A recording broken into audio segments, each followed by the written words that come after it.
भक्तजनों, महाशक्ति ब्रह्म शक्ति महाविद्या माँ बगलामुखी देवी की आराधना मनुष्य तो करते ही हैं, संपूर्ण देवता जन, ऋषि मुनि महात्मा जन सभी माँ ब्रह्मास्त्र शक्ति की आराधना करते हैं। भगवान श्री हरि नारायण जो लक्ष्मीपति है, संपूर्ण संसार में मनुष्यों को माँ भगवती लक्ष्मी और नारायण की कृपा चाहिए होती है, किंतु भगवान श्री हरि नारायण भी जो लक्ष्मीपति है वे भी माँ भगवती श्री ब्रह्मास्त्र विद्या की आराधना करते हैं।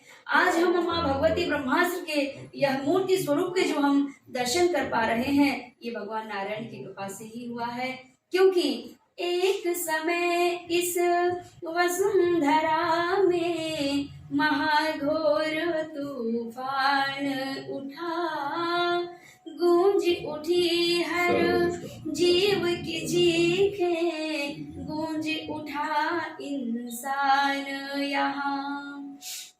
महाप्रलय की इस ज्वाला में, महाप्रलय की इस ज्वाला में जलने लगा इंसान। हमें सदा मिलता है माँ, मिलता है माँ बगलामुखी का प्यार। एक समय इस धरा पर महाघोर तूफान उठा। उस तूफान का नाम था त्रिघुर।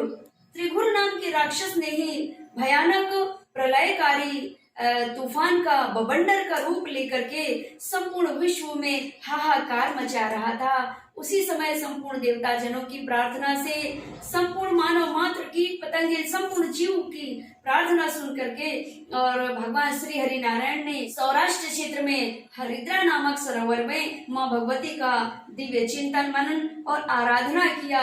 माँ भगवती श्री हरि नारायण की कृपा से, भक्ति से, माँ भगवती श्री लक्ष्मीपति नारायण जी की कृपा से भक्ति से प्रसन्न होकर के और अपने यह दिव्य स्वरूप में प्रकट होकर के और उस त्रिघुर नाम के राक्षस का संहार करके संपूर्ण जनमानस में सुख शांति यश कीर्ति वैभव प्रतिष्ठा स्थापित करी।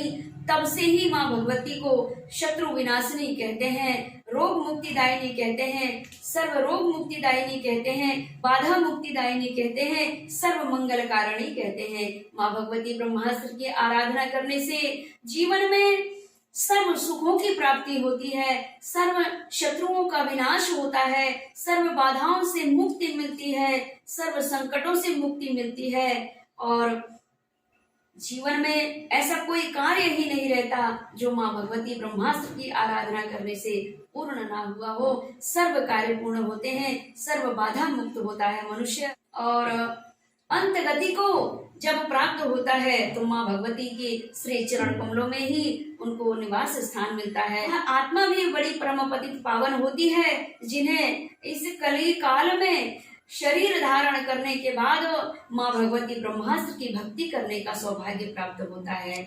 जो नर नारी भक्त जन माँ भगवती ब्रह्मास्त्र की आराधना करते हैं उनकी दुर्गति कभी नहीं होती है, उनकी सद्गति होती है, उन्हें परम धाम ही प्राप्त होता है। इसीलिए अपने इस मनुष्य देह को, इस जीवन को व्यर्थ न गवा करके और माँ भगवती के श्री चरणों में समर्पित होकर के भगवान शिव के विराट स्वरूप, बाबा महाकाल स्वरूप, बटुक भैरव स्वरूप, अनंत भैरव स्वरूप में और भगवान भैरव जी के जो अष्ट स्वरूप है इनमें से किसी भी स्वरूप की आप आराधना करें, आपको मोक्ष की गति ही प्राप्त होगी और जीवन के सर्व मंगल कार्य सिद्ध होते हैं। अगर किसी भी प्रकार की बाधा हो, रोग राई हो, माँ भगवती ब्रह्मास्त्र की शरण लेकर के अपने यह मानव जीवन को कृतार्थ करें।